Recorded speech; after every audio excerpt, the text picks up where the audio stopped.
What does it mean to be a digital flaneur? Specifically one of the modern era. I've been one nearly my whole life. How is it possible that we've gone from psychogeographical wanderers of the world to insignificant pieces of raw data, able to freely explore through the use of the internet without the limitations of our physical presence? I call this new age problem of experiencing the world the digital flaneur. In simple terms, I can experience a vast range of events and happenings, past or present, large or small, without having to leave the comfort of my own room.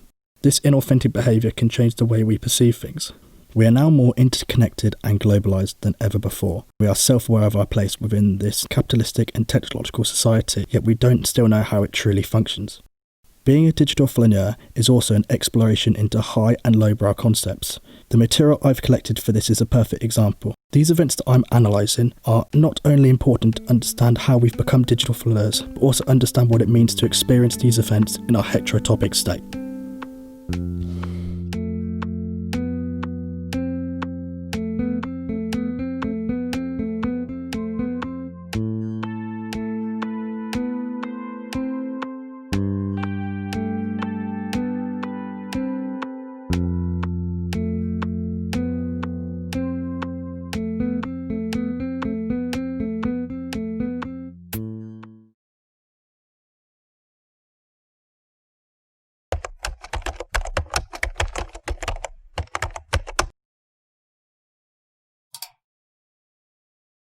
Metamodernism is the philosophy that we are oscillating between ideologies of modernism and postmodernism, feelings of naivety and self-awareness, skepticism and pessimism. This new age mindset is a catalyst for unstable fluctuations of suspension in disbelief found online. The term hypernormalization, coined by Adam Curtis in his documentary of the same name, parallels metamodernism very closely. Before the collapse of the USSR, many people knew the fake reality that had been constructed by the government and became self-aware of the system. This meta-realization meant people were arrested for speaking out against the state.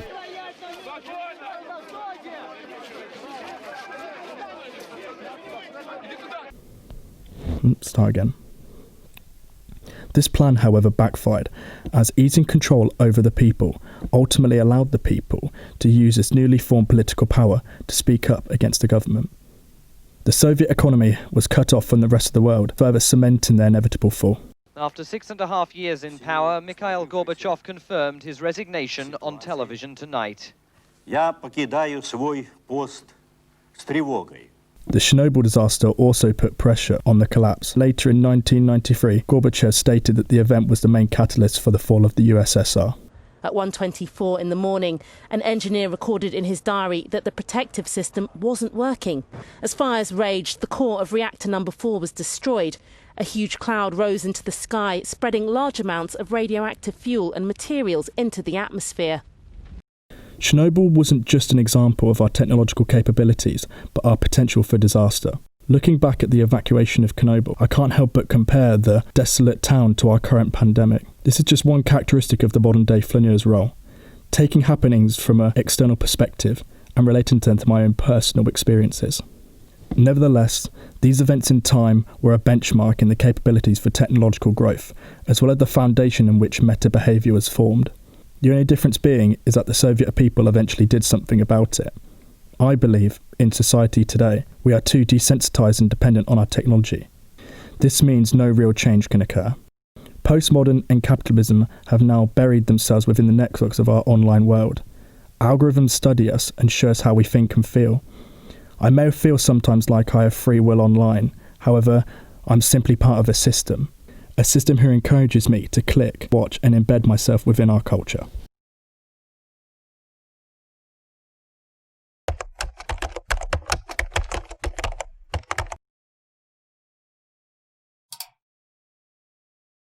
In the week commencing June 15th, 1996, spirits in the city of Manchester were high. The city would be hosting the European Football Championship. Following the day, Russia would be facing off against Germany, meaning the streets would be flooded with thousands of overseas fans. The Lord Mayor's Parade became an unofficial launch for Euro 96 in Northern England. The cultural and economic benefits of hosting European football in the city were apparent. Local businesses became tourist hotspots, those especially whose services were related to football. In the morning of the 15th, however, multiple news outlets and even the North Manchester General Hospital were warned about a bomb being planned for detonation.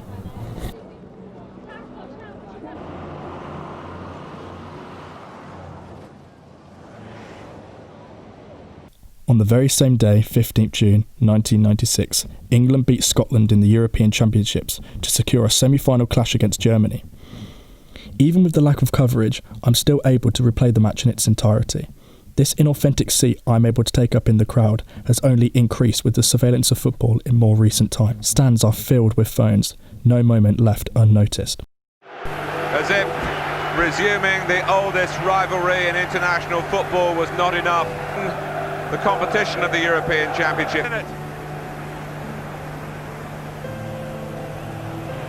He's done very well. It's Jury! Wonderful save by Seaman. Joyously.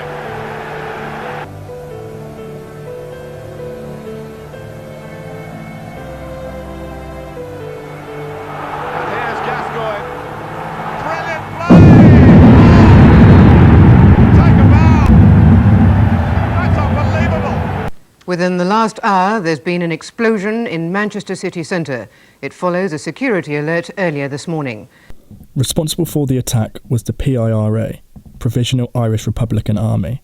When you say take action, the IRA would take action against such infrastructure.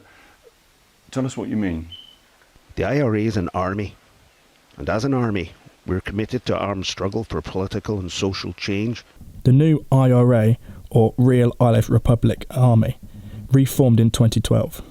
The accessibility of connecting with other online networks has only made this more possible. The fact that major events like this can happen with such a short space of time only raises the concern for growing radical threats countries face from organised events. The globalised world we occupy today allows for the distribution of information at an unprecedented rate when compared to 25 years ago.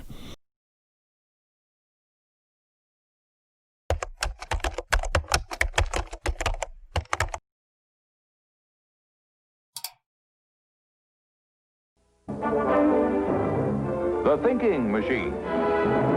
Dr. Wiesner, what really worries me today is what's going to happen to us if machines can think. And what interests me specifically is, can they? Well, that's a very hard question to answer. If you'd asked me that question just a few years ago, I'd have said it was very far-fetched. And today I just have to admit I don't really know. I suspect if you come back in 4 or 5 years, I'll say, sure, they really do think.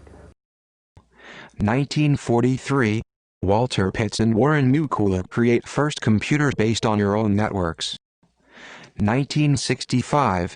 The birth of multi-layer neural networks. 1997. Sepak Nieder and Jürgen Schmidbuster publish paper on long short-term memory revolutionizing deep learning for decades to come. 2016. Beats world champion at Game of Go. Last week, it played the world's best Go player, 19-year-old Kerjir.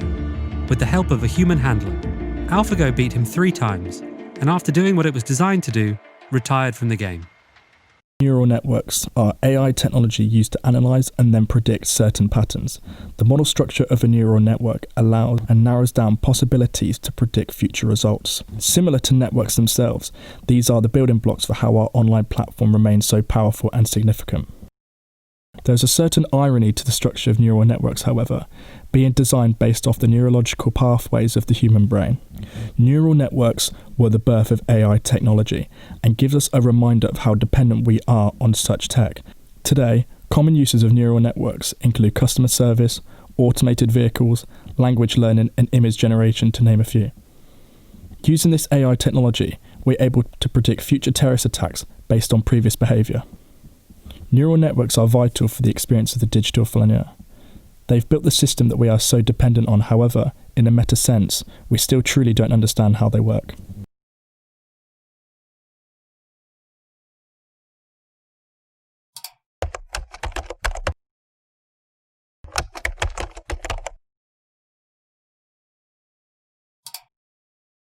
My hometown of Banbury is one of the few authentic experiences of my life as a flaneur. I've personally witnessed the rise of shopping complex Castle Quay to the detriment of local businesses and High Street. I've experienced the agonising pain of watching Banbury United FC crash out of the most recent FA Cup. It's these personal experiences that make up my flaneur experience itself. These are examples of very small events that affect small-scale communities in real life and online. It's these smaller pockets of society where our own personal flaneur experiences are built upon. The history of Banbury from a modern day flaneur. 1977, opening of Castle Quay. This began to slow and steady decline as the high street, and through my own eyes I can see the decline in the community cohesion, which is also backed up by the online world the small-scale town has created. 2016, Banbury Summer Fair, organized by local council aimed to help local business in the Hugh Street due to the decline in popularity over the years and unfortunate circumstances that some have recently closed. This event enables money for the little tourism Banbury can receive to filter into the town rather than the shopping precinct that dominates its local economy. 2017, viral video in Banbury at the time of locals being arrested on a night out. Banbury nightlife isn't glamorous to say the least. Constant patrolling officers could be found most nights as drunk and misdemeanor is common. Cutting between this and the fair also made for an interesting watch, as it's the exact same place, just under different times and circumstances. One well shot and proud, and the other filmed on someone's phone, shared all over social media for the amusement of locals.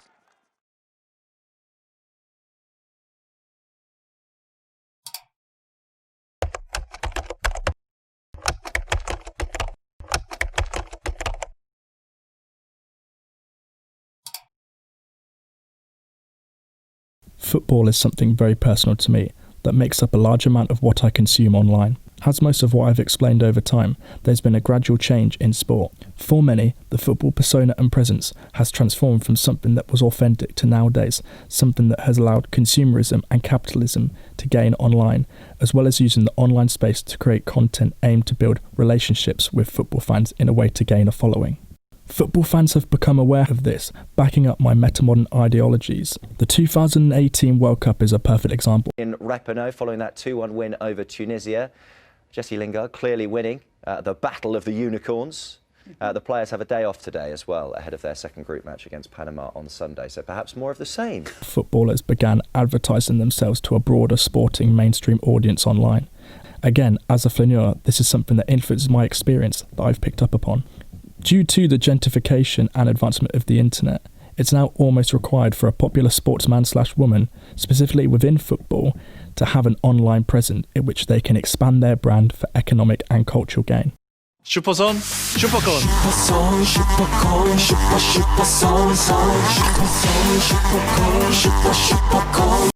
When a footballer uses their online platforms to create content and interact with fans, they are accumulating to the existence of digital capitalism and consumerism. With more followers comes more accessible opinions and scrutiny. Known as football Twitter, this subsection of Twitter is densely populated and highly opinionated.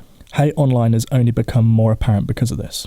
I would probably say the worst thing about football fans now is social media. For some of the players now, dealing with the comments and the sort of keyboard warriors. As Frozen says, let him go. We're trying to watch there we go. I'm sitting there making a simple observation about a player that I don't think's played well. Shut up! Fuck you, man! Shut up! Wow, I've had to pull the car over. The racism is going through the roof today. Before this, the ways in which footballers would attempt to grow a cult following would be through the individualism in interviews and public appearances.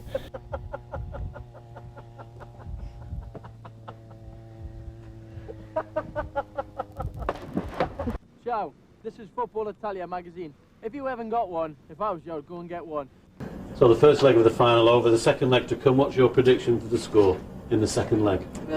Hopefully we win, but it'll be hard again. We'll have to concentrate a lot, but I think we win. 3-2? Yeah, about 3-2. Media training with all elite sport has become far more popular since the start of the 21st century. Keeping a clean image to appeal to the masses is part of modern day football. Admins run accounts not needing the requirement of the players' interaction themselves, almost creating a fake, fabricating relationship with fans. As part of a scholarship now, you get your media training. It's difficult at times. I know what I'm like when I'm not on camera. When you're on camera or you're doing an interview, you've got to say the right things, but you've also got to give whoever it is that you're talking to a story. Whether events are global or within a stone-thrown distance away, these can always affect the way in which we navigate the internet. With the advancement of technology, specifically the internet itself, the procedure of becoming a flaneur has become simplistic.